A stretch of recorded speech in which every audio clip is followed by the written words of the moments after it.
BJP కలిపి రిమోట్గా తెలంగాణ ప్రభుత్వాన్ని నడిపిస్తున్నాయి. చాలా పెద్ద ఏమంటారు ఆరోపణ అది. దయాకర్ గారు, మరి బీఆర్ఎస్ మనం ఎందుకు పట్టించుకోవాలి? బీఆర్ఎస్ ఆరోపణలే అంటున్నారు కదా మీరు రిషి గారు. బీఆర్ఎస్ ను పట్టించుకోవాల్సిన అవసరం ఉందా? ఇంతవరకు వాళ్ళ స్టాండే లేదు. ప్రతిపక్షంగా వాళ్ళ స్టాండ్ లేదు. కేటీఆర్ ఒకవైపు, హరీష్ రావు ఒకవైపు, ఈయన ఒకటి మాట్లాడతారు, ఆయన ఒకటి మాట్లాడతారు. వాళ్ళకి మధ్యనే పొంతనలేదు. కాబట్టి మేమేం రొయ్యల పులుసులు తినడానికి పోయి రాలి, లేకపోతే బిర్యానీలు వేయడానికి లేము. కృష్ణా గోదావరి జలాల మీద ఉభయ రాష్ట్రాల హక్కులను ఒకసారి ఫైనల్ చేసుకోవాల్సిన సందర్భం వచ్చింది. గతంలో కేసీఆర్ గారి మాదిరిగా పోయి ఏదైతే అది బేసిన్లు లేవు, బేసియాలు లేవు, లేకపోతే ఎవరికి ఇస్తుంది అన్నట్టుగా కాదు. ఇవాళ వరద జలాల మీద అవగాహన లేకుండా మాట్లాడిన, మిడిమిడి జ్ఞానంతో మాట్లాడిన కేసీఆర్ డొల్లతనం బయట పడుతున్నది కదా. ఇలా వరద జలాలు గోదావరికి ఎంత చెప్పగలుగుతారా ఇప్పటి వరకు? రెయిన్ వాటర్ అనేది లేదంటే వాటర్ ఫాల్ ఎట్లా షార్టేజ్ ఉందో మీరు చూస్తున్నారు కదా. సర్ప్లస్ వాటర్ అనేది తెలంగాణ నుంచి లేదు, దిగువ సీలేరు నుంచి ఉండొచ్చు, వీలైతే ఇంద్రావతి నుంచి ఉండొచ్చు కొంత.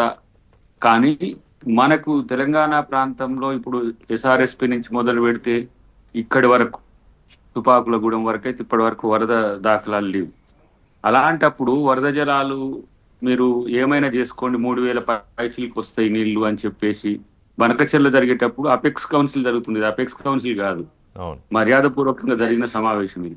అపెక్స్ కౌన్సిల్ అప్పుడు ఇంటవన్నీ ఆయన ముచ్చట్లేదు. అపెక్స్ కౌన్సిల్ కాదు అసలు. దీనికి వల్ల ఇప్పుడు ఇవాళ పరిష్కారం కూడా వచ్చేది. ఇది జస్ట్ ఒక బిగినింగ్. ఇద్దరు ఒక సూరద్భావ వాతావరణంలో కలిసిన ఏడాది తర్వాత కలిసారు ఇద్దరు ముఖ్యమంత్రులు. గతంలో కేసీఆర్ గారు, జగన్మోహన్ రెడ్డి గారు కలిసినట్టే. కానీ బీఆర్ఎస్ దీన్ని ఇంత పొలిటికల్ స్పెక్ట్రంలో, అంటే బిగ్గర్ స్పెక్ట్రంలో ఎందుకు చూస్తోంది? అండ్ మీ మీద, ముఖ్యమంత్రి మీద విపరీతమైన అనుమానం బీఆర్ఎస్ పార్టీకి.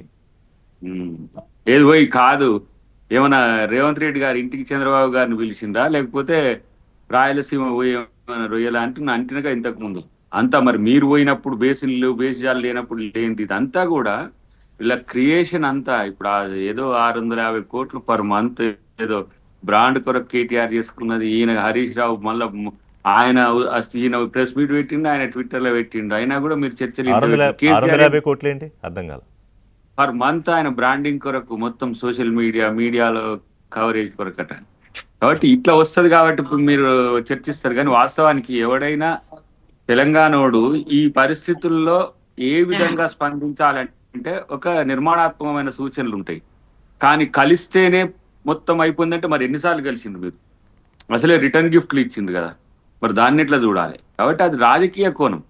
వాస్తవ కోణం మనం మాట్లాడుకుంటే డెఫినెట్ గా కృష్ణా రివర్ లో మనకు 299 అనేది ఈయన తెలిసి తెలియక ఒప్పుకున్న ఒప్పందం.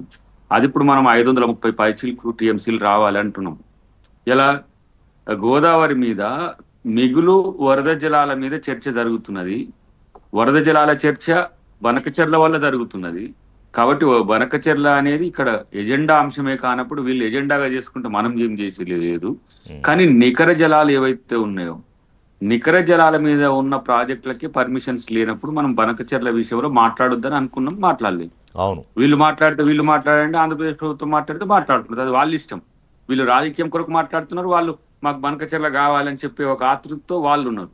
కానీ బనకచెర్ల అనేది మాట్లాడినారు అని అంటే మేము చర్చకి రామనేది కదా ప్రభుత్వం నుంచి వచ్చిన ప్రపోజల్. అంటే ఇప్పుడు ఏర్పాటు చేసిన ఈ జల వివాదాల కమిటీలో Banakacherla is also one of the issue, అంతే కదా? అది కూడా చర్చకు వస్తుంది. కమిటీని మాట్లాడి రిపోర్ట్ ఇస్తారు. తెలంగాణ ప్రభుత్వము ఇప్పుడు ఒకటి ఏంటంటే బ్రదర్, ఇప్పుడు బచావత్ ఏమో నికర జలాల మీద అవార్డు ఉంది, ఇలా బ్రజేష్ కుమార్ మిశ్రా అవార్డు ఏమో మిగులు జలాల మీద ఉంది. మిగులు నికర జలాలకే అవార్డ్స్ ఉన్నాయి, వరద జలాలకు ఊసేలేదు.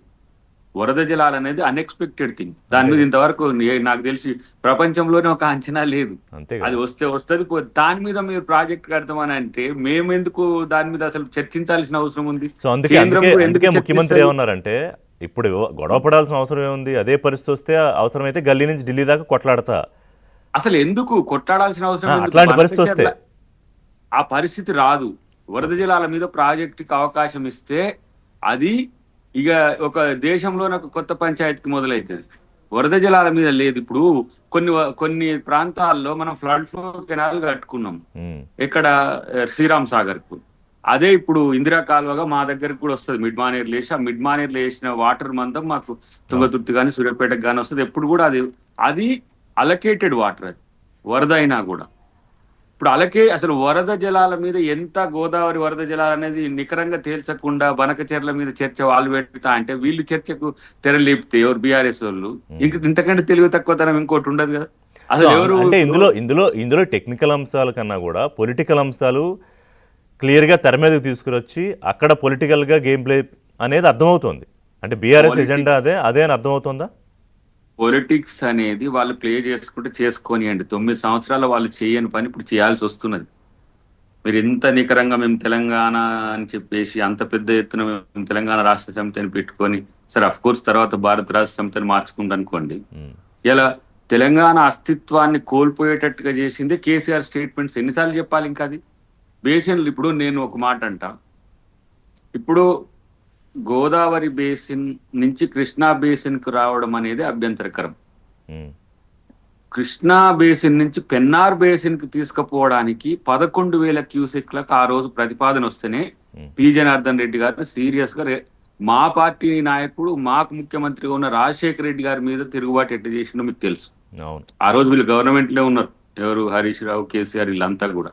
కేటీఆర్ లేకపోవచ్చు కాక కానీ ఇప్పుడు అది ఇంకా అప్పుడు కేటీఆర్ రాలే. కానీ ఇక్కడ చూస్తే ఇప్పుడు 90,000 పైచిలకు క్యూసెక్స్ బనకచెర్ల నుంచి ఇప్పుడు అన్ని ప్రాజెక్టుల నుంచి అంటే అన్ని ఆల్టర్నేటివ్స్ నుంచి వాళ్ళు స్ట్రీమ్ లైన్ చేసుకోవడానికి చేసిండ్రు. మరి ఏం చేసినావు కేసీఆర్ అంటే ఆయన చెప్తానికి లేడు, వీళ్ళకి తెలియదు. ఆయనేమో బయటకు వచ్చి చెప్పడు, వీళ్ళకేమో తెలియదు. కాబట్టి వీళ్ళతో మాట్లాడితే ఏం లెక్కున్నది. అందుకని తెలియకుండానే హరీష్ రావు అంత పెద్ద యుద్ధం చేస్తున్నారు ఈ ప్రాజెక్టుల మీద. పెద్ద యుద్ధం కేటీఆర్ ఆ రోజు జగన్ అపెక్స్ కౌన్సిల్ నాడు మీటింగ్ అయినప్పుడు మరి హరీష్ రావు ఏడవ అనుకుంటు పోవాలి కదా. అలా మామ పోకపోతే ఇట్లా చేస్తామని చెప్పి అలా పోయి లేచి ఆడుతున్నాడు. కానీ అలా ఆయనే ఎరగబెట్టిండేమో ఇంకా ఇరిగేషన్. మరి ఆయన మరి కేసీఆర్ నాకు తెలియదు.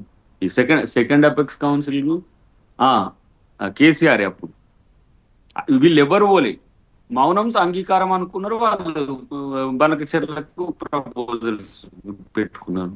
ప్రపోజల్స్ ఏంది ఆల్మోస్ట్ మొత్తం కెనలైజేషన్ అయిపోయింది. నాకు తెలిసి కెనలైజేషన్ అయిపోయింది. ఇక్కడ స్ట్రీమ్ లైన్ చేసుకున్నారు. బొల్లంపల్లిలో అయితే ప్రకాశం బ్యారేజ్ లో పోసి ప్రకాశం బ్యారేజ్ నుంచి బొల్లంపల్లి రిజర్వాయర్ నుంచి బనకచెర్ల అని చెప్పి వాళ్ళు మొత్తం దాన్ని సెటప్ కూడా అయింది. ఇప్పుడు మీరు టీవీలో లాగపడుతున్నాయని అవే.